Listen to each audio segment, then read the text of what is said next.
this was a church that was notable in their global evangelism. They planted churches in over 100 countries.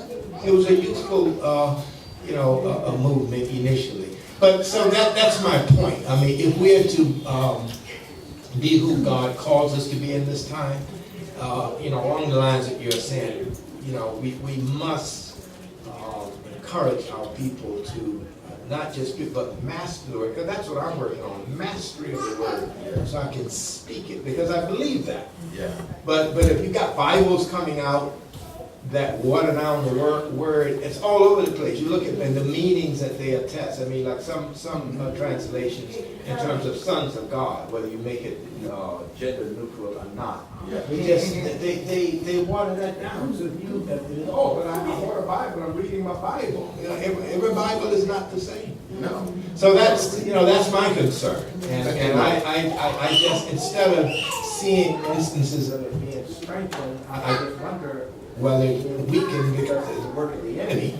It starts back from the garden. He started diminishing the word from the garden. And the attack on the word is just increasing. Yeah. Thank you for, and by the way, how do we clap in the school? No, that's clapping in the church. In our schools, in Nigeria, where I come from, this is how we clap. Can we do it? So, let's clap for our brother. Good. So we're in the spirit of the school now. Now you see, the devil will attack anything that it is of God, even the word of God. And the way he does it is this. There is the letter of the word, there is the spirit of the word. He wants to take the spirit out of the word for us, so that it's the letter we know. And I discovered something. The Bible did not say read me, it says study me. Study, to show yourself approved of God. You have to study the word of God. Reading it is not enough. You understand? You have to dig deep. You have to investigate. You have to probe. You have to know the cultural context, what was happening there. It's a very old book. You understand? So reading it is just not enough. We have people that read the word. I was learning this Hebrew language. And I asked my teacher, I saw on top of some Bible, they will say a psalm for David. Some they say a psalm of David. So I asked them, why a psalm for? A psalm of? I will never forget what my Hebrew teacher said to me. He said the problem today is that people use modern Hebrew to translate the Bible. You understand? He said he quarrels with them. He always said that is not biblical Hebrew. He said the word they translated for was never translated for in the body of the Bible. He said in those days it always meant of. But modern Hebrew, it also meant for. So they now use modern Hebrew to translate the Bible. He said we have so many translations that have done that. And therefore, because words are subject to change, that word used to mean this, now it means this.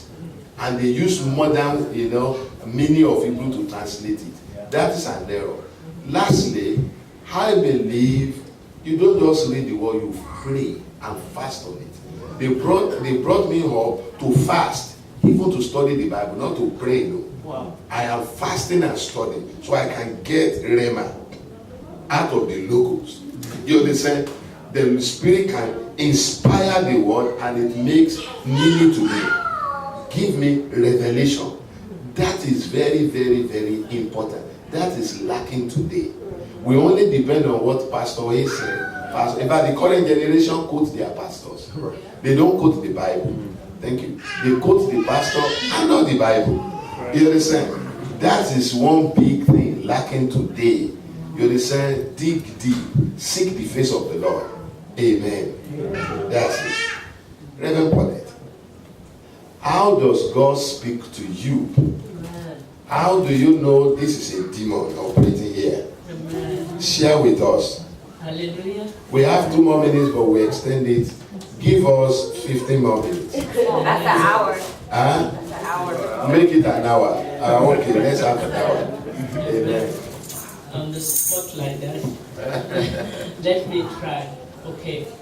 Now, I think that sometimes is a mixture of the gift of discernment and the word of knowledge. Amen. So the person can be in front of me and I see nothing, but as soon as he speaks, one of his expressions send me to an image. Okay? So I use an image of, let me say, a case, where I always use that case. A young black man was in front of me, very well dressed and everything, and he said, nothing's working in my life and everything. But as he's speaking, I see a scene in front of him, like people shooting each other, jumping and everything, and blood everywhere. So it's like a movie passing in front of me at the same time he's speaking, but I'm in the same room. I don't sleep or nothing. So, and when I finished listening to him, I said, okay, why I see people shooting each other, blood and everything, and you seem fine. He said, oh, I was in the gang when I was young. And I said, okay, I think you never brought it to repentance is why. So he speak to me through vision like that. He can speak to me through the smelling too. You can come in front of me and everything, and I suddenly smell something, and I can tell you there's this thing. You will tell me no. I pray, I always do like a agreement prayer before I start Matthew 18, 19, 20. So the Holy Spirit take over actually. The Holy Spirit will remind you when you sin. And so we can fix it before we start the reference. And another, it speaks through so many things. The Word of God too. They bring me to the Word before I speak to the person. So it's always something that He will show me to direct me to the right direction. Praise the Lord. Amen. Now, there is something you pick up here. Once you know how God speaks to you, it may be so simple, but it will be very accurate. Do you understand? You know, she didn't. You've not come for our prophetic prayer conference. The next one you must not miss it. You know, there is a reverend that said something similar. Reverend Samuel Lusonya. You understand? He said when people, okay, just go. He said when people are speaking to him, either face to face or on the phone, he said a picture will just come. You understand? Once you see the picture, then he will ask a question. He will just get it accurately. I asked him to pray for somebody on the phone. And he told the woman, there is a sexual problem between you and your husband. There is a sexual dysfunction there. And the woman said, yes, it's true, blah, blah, blah, blah. So, when I asked him, how did you know? You're talking on the phone. He said immediately he was talking, God just brought the story of Bathsheba, David and Bathsheba. You know? Yeah. He said once he saw that story, saw that picture, he knew, hey, there is a sexual problem there. You understand? He only have to ask. And the woman said, yes, yes, yes. This is, you understand? So, you can see, you only have to be. In fact, it can be very accurate. Very, very accurate. And it's so simple. That's the way God deals with him. Once we are talking to him, a picture just comes. A story just comes. From the Bible that is similar. If that is the way God speaks to him, he needs to know his Bible very well. Amen. Don't you think so? Yes. He needs to know his Bible very well. He has prophesied to so many people, very accurate, and it comes to pass. Well anointed. But when he tells you, it's so simple. Do you see what Evan has said? You understand? God used something like motion picture. You can just mention a word, the motion picture will come, or a smell. Anything. You understand? Anything. You understand? So, I want you to know that all you need to know is how God speaks to me. There is no method that is inferior. After all, Joseph was only a dreamer He wasn't seeing vision. He was only a dreamer. So he has to sleep first. You understand? He must sleep very well. And you put him on the top. You understand? If sleep is how God speaks to you, you must guard your sleep very well. Make sure you sleep. Nice sleep. You understand? Because if you don't sleep, you are disconnecting yourself. Don't watch movie 11 a.m. 1 a.m. Just sleep. Amen. Yeah. Yeah, I have a quick question. You know, the Bible says, he who is joined to the Lord is one with him in spirit. And sometimes I struggle in my hearing the voice of the Lord because it's like, how similar is his voice to my own voice? If I'm always thinking heavenly thoughts, sometimes he'll speak to me and it's hard for me to discern, okay, is that my thought or is that God's thought? Because it seems like a godly thing to say. And is what I'm thinking in my spirit actually what the Lord is saying in my spirit when it's actually his spirit? Because we're joined as one. Yeah. If that makes sense. Yeah, it makes sense, but what you need to do is to be more observant and pray on it. Because the devil will not want to. There are people when God speaks, the devil quickly speaks as well. Then they are confused. Which one should I take? Which one is correct? That is why it requires prayer. Ability to hear God is your lifeline with the Lord. You understand? And there are some things you have to do. I try not to eat too much. You understand? I don't always fill my stomach. Don't be deceived that it come out. It's not because of food. Amen. So I normally fill my tank halfway. You understand? I'm not hungry, but I'm not too full. So that food will not get, because people call me anytime and say, Reverend, I'm in a problem. Prophesy to me. They just do that to me. You understand? I have friends, that's what they do. They won't tell me. They say, I am in a problem. Prophesy to me. Let's pray. Not 1 minute. I receive. And they say, this is what the Lord showed me. Oh, did anybody tell you? No, be frank. Have you had? No, nobody talked to me. My friend does that, Tom Stanley. He told everybody, when I'm in trouble, this is the first person I call. He will just come, he will just say, prophet, prophesy to me.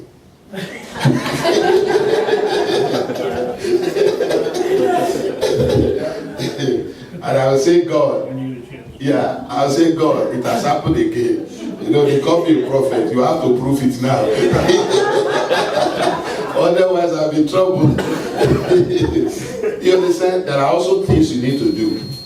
You know, understand yourself, how the Spirit deals with you, maintain it. Don't go away. Me, I shouldn't fill my time too much.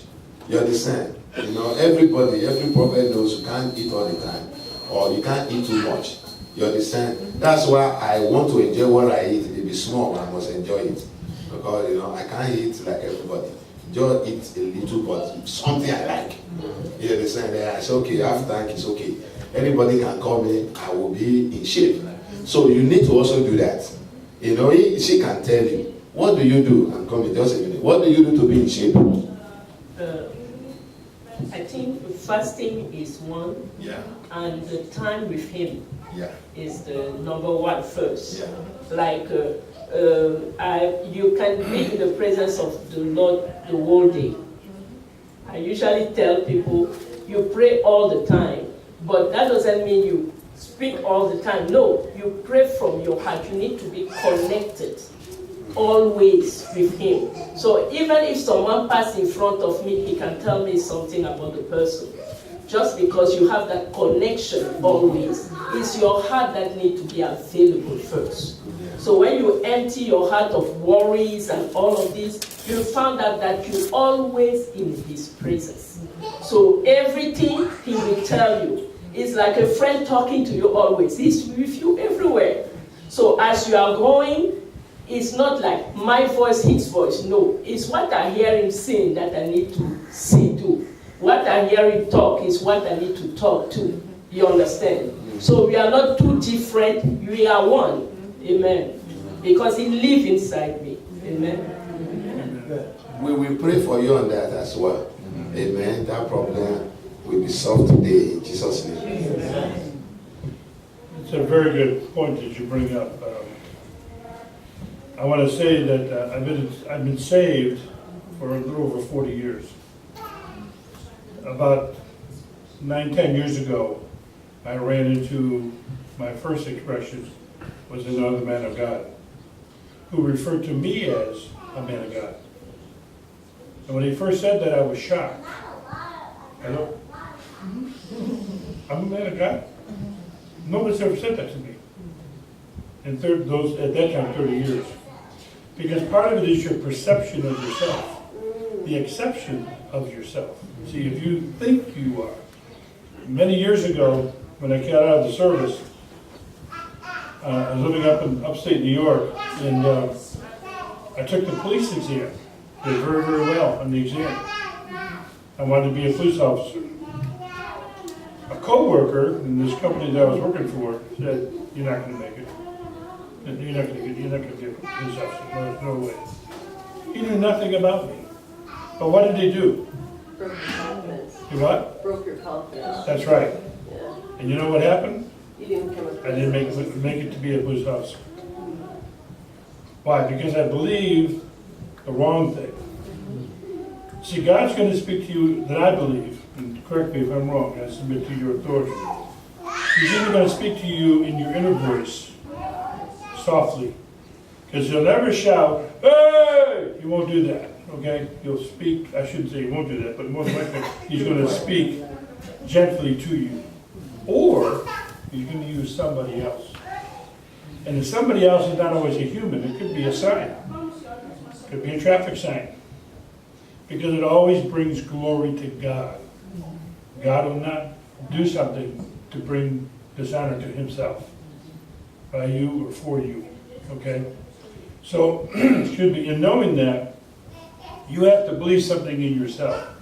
And the way to do that is obviously you know yourself, but it's more important to know the creator of yourself.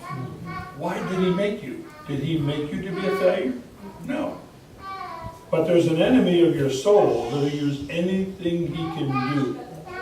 That's why he prowls the earth, looking for ways to get you off track. See, when he created you, he already had a purpose for you in Jeremiah. I knew you before you were in your mother's womb. So therefore, if that's the case, the devil already said, "Oh, well, I'm on assignment. I got to find a way to get you off track."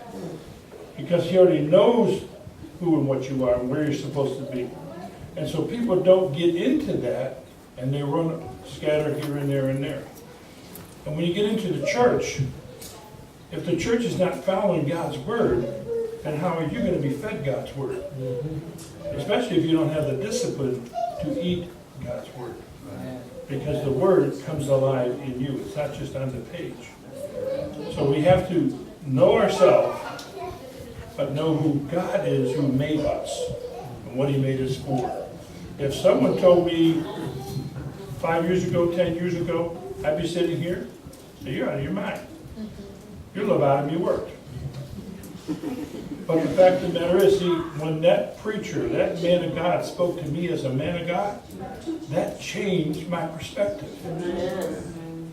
I mean, I was still a good-looking guy back then. But it changed my perspective. And one of the things I want to close with is, you had mentioned about fasting. We've been with Pastor Dox's church for coming up on 5 years now. We have fasted more in 5 years than in 35 years anyplace else. And the key to fasting, other than prayer, is stay away from fast food. Praise the Lord. Yeah. Okay, quickly. Because, but I want you to share how God speaks, with you. Oh, I should have put you on the spot. Okay. You have time to. In order for you to discern the difference between your voice and God's voice, you have to know God's voice. You cannot know God's voice without being in the Word. He's always going to sound like His Word. If you're not reading your Bible, that's where you have the problem. If you're not studying the Bible, that's where you have the problem. Powerful answer. I didn't think it was going to be a long answer. That was it for me. Yeah. So the more you study, the more you just get it. You are hearing in your spirit what you are hearing in the Word. So you don't get to question, is it me? Is it not me? Is it God? Is it not? You get it? So when I find that I'm not reading the word, I struggle. Is it God? Yeah. But as soon as I'm back reading regularly, refreshing in the word, it's just one word and I just do it. And it comes out and it's like, okay, that seemed easy, but it's because, yeah, I'm close to my daddy. And I'm getting it. He's talking and I'm getting it. We will soon end up. I want to, because time is gone. Who want to speak? You are putting your hand. You want to speak? Fulala is the timekeeper. She's talking to me. Alright, you want to say something? No, it's 0 minutes. It's 0 minutes. Okay, we will round up. But quickly, there is one thing I left out. And it is this. God usually speak as well to you in the voice of your spiritual father, mentor, anybody you look up to. I asked them a question in the last PPC in Rochester. How come? Do you think Samuel was a dumb? He went to Eli and he said, you call me. The old man said, I did not call you. He went back. Came again. You called me. I did not call you. He went back. The third time. He is not a dumb. So I asked them, why will he miss it 3 times? Until Eli said, okay, if you hear the voice, say, speak on, for your servant hears. Most likely, God was speaking to him in the voice of Eli. His leader. Many times you want to hear from God, just being in touch with somebody you look up to. You may not ask him, please speak to my life. He can just say a word and it solves the problem. God does that. You understand? He does that. God respects authority very well. He speaks to us in the voice of the leaders we have. There are people who just call me. Hey, Reverend, I don't want to hear your voice. And I'm just joking, say, Reverend, do you mean that is the answer to the problem I am having? And I'm only joking. I didn't receive anything. I just speak and you understand? It's like, hey, for how long will you be dilly-dallying about moving forward? You understand? I think you should move forward, baby. Say, baby, do you know I'm confused whether I should resign my job and go back to school. You just solve the problem now. Immediately you say move forward. I know you were talking to me.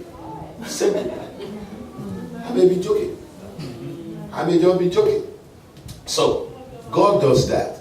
Now, we were taking extra time by listening to my sister share with us. How does God speak to you?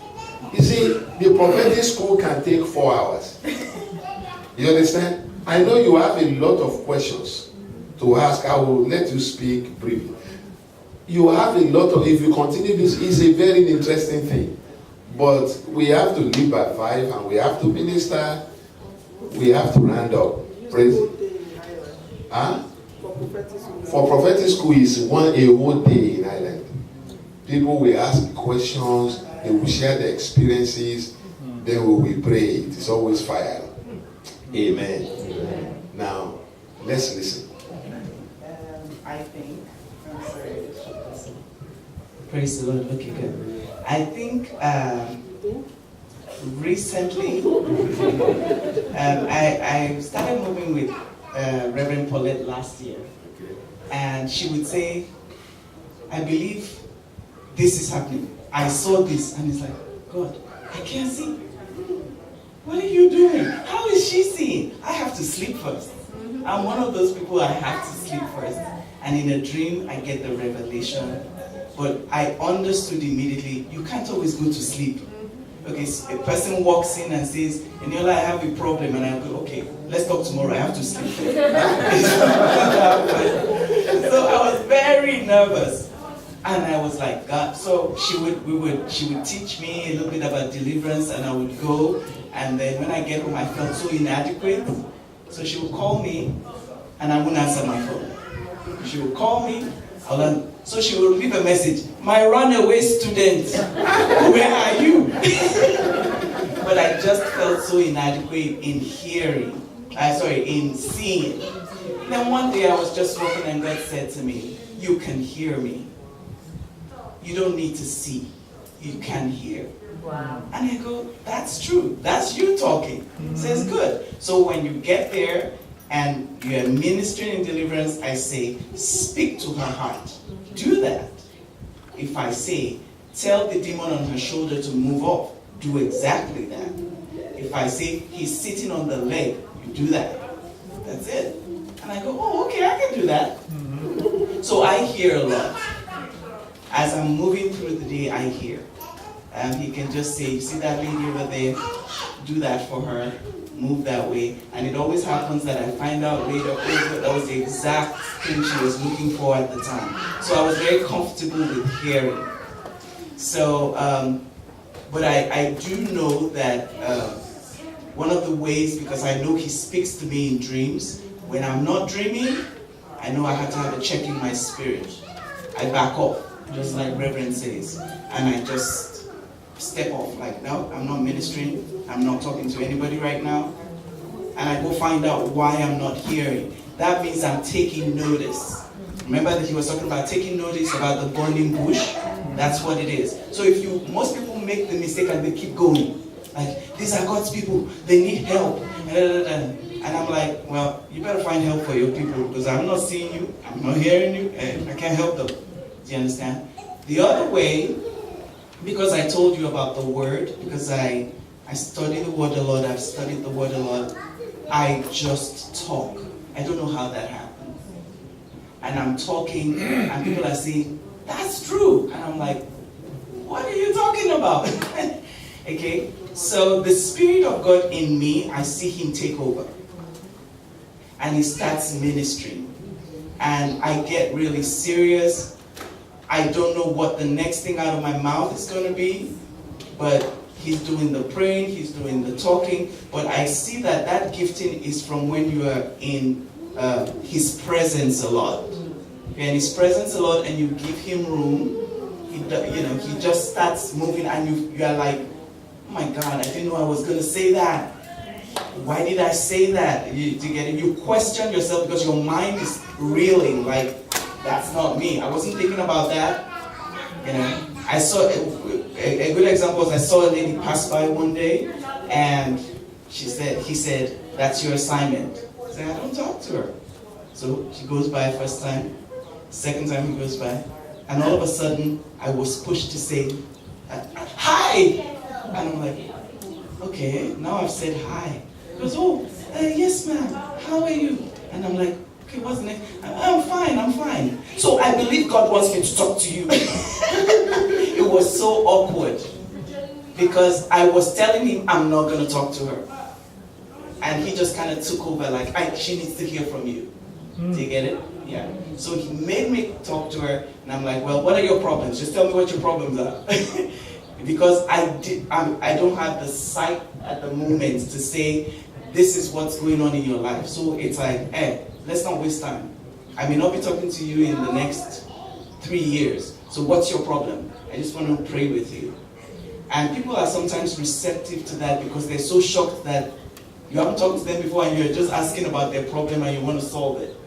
So do you get what I'm saying? So I minister that way a lot. I don't make excuses that I don't see immediately anymore. So some of us do that a lot, like, oh, I'm not ready, I'm not prepared, I can't do this. Well, he's saying, what can you do? The one that you can do, I can make it, I can perfect it. Amen. So that's where I want to encourage people in. Amen. Amen. There was a man of God that died recently in Nigeria. He's a prophet, he doesn't see, doesn't hear, just like a prophet. But the one thing he has, when he says something to you, it comes to pass. You understand? Let me just give you one example. He lay hands on me before he died, so I'm very happy. You got it. So I got it. I've seen it operate in my life as well. A couple came before him. They fear him. His word of power. That's his own. Word of power. Power. A couple came before him. They were quarreling. And he said to the husband, forgive her. The husband said, I can't forgive her. I said, forgive her. I can't forgive her. Forgive her. She run mad. And the man became insane right there. The power is too much. You understand? I don't have time. I have a lot. You understand? His own is power. You tell him this is the problem, and he decides what to do to your case. Whatever he says to you, that's it. That's how he operated. He crossed 100. He ministered till he died recently. You know, that was a man. Too many. When you come before him, you'll be afraid. He must not say anything against you. That's how God used him. So God knows how to deal with everybody. You understand? Bottom line, God speaks to all his children. Amen. Let's listen to our sister, then we go into administration. Yeah. I have to be obedient. First, I want to thank you all. I'm sorry, I'm a preacher. I can't. I want to thank you all for doing this, because this is a confirmation of something that I'm a dreamer, and the Lord showed me the dream, and I want to encourage you. I was praying about Benjamin and I being from different cultures and coming together. I'm like, Lord, how do we walk in unity? And he gave me a dream. And in this dream, I saw a wedding dress. And then I saw body parts. And they were disjointed. The arm was here and the torso was there, and the body was not joined together. And then I saw God's hand, and all the parts moved. And they were lined up, but they weren't connected. I'm like, God, what do you mean? He said, this is my body when we're divided. I can't use my body when it's disjointed this way. So I'm going to bring my body together. And then I saw his hand again, and the body joined and became a whole body. And I asked him, I said, God, what does that mean? He said, I'm raising up people like you to come together, to bring people together that are different, because when I only see one body, I don't see a body from here or a body from there. It's one body. And my bride cannot be dressed if it's not whole. And so I want to thank you all for doing this, for bringing different people together to become one, and to encourage you and to know that God is, the reason it's troubling you is because it's your burden.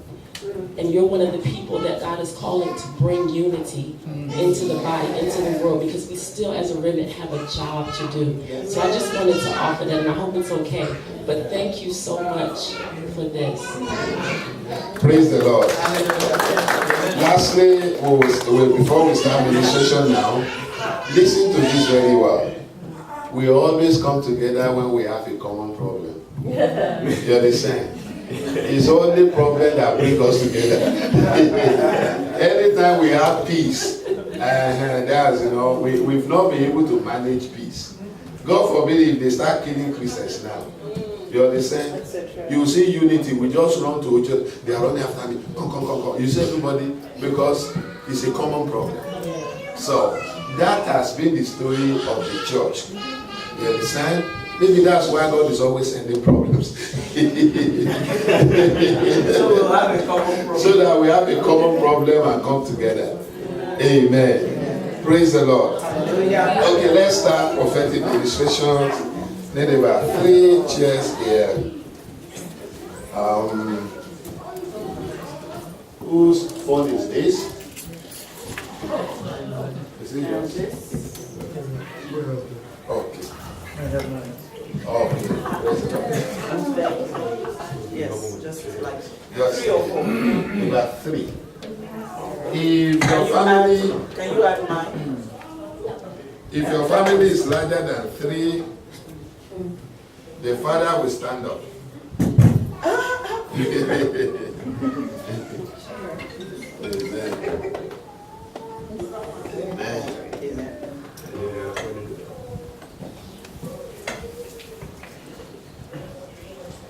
My sister, this is something that nobody will hear.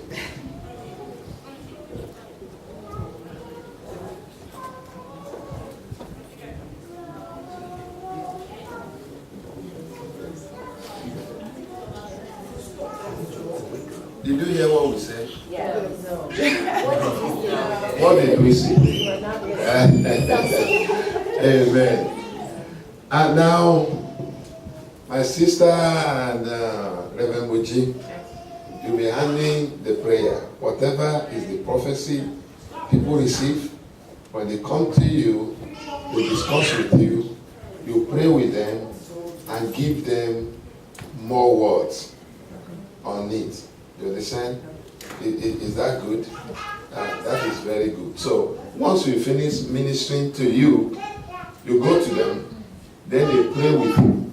Just tell them the prophecy, then they pray. And you stay, others that come, you join them. You understand? And please, when we're giving prophecy, you can talk. If the Lord is ministering something to you. Do you understand that? You know, because God can speak to, maybe the bigger part of the prophecy will come from you. Just being in the mood. Amen. So that we are operating as brothers and sisters. Amen. Amen. So every title is suspended now. Amen. So we are now brother. She is Sister Paulette. I'm Brother Emmanuel. You understand? So every title is suspended. So that you know we are equal before the Lord. They can speak to you. As we're ministering to somebody, you can receive and say, this is what the Lord is saying. You understand? When you go there too, you are free to speak. And this is the best place to make a mistake. If you make a mistake, we'll correct you in love. If you say Thursday, the Lord Jesus is not coming again, we say no. He will come again. So don't be afraid to make mistakes. Some people, when they start prophesying, they will say, I am in your presence. God is not the stammer.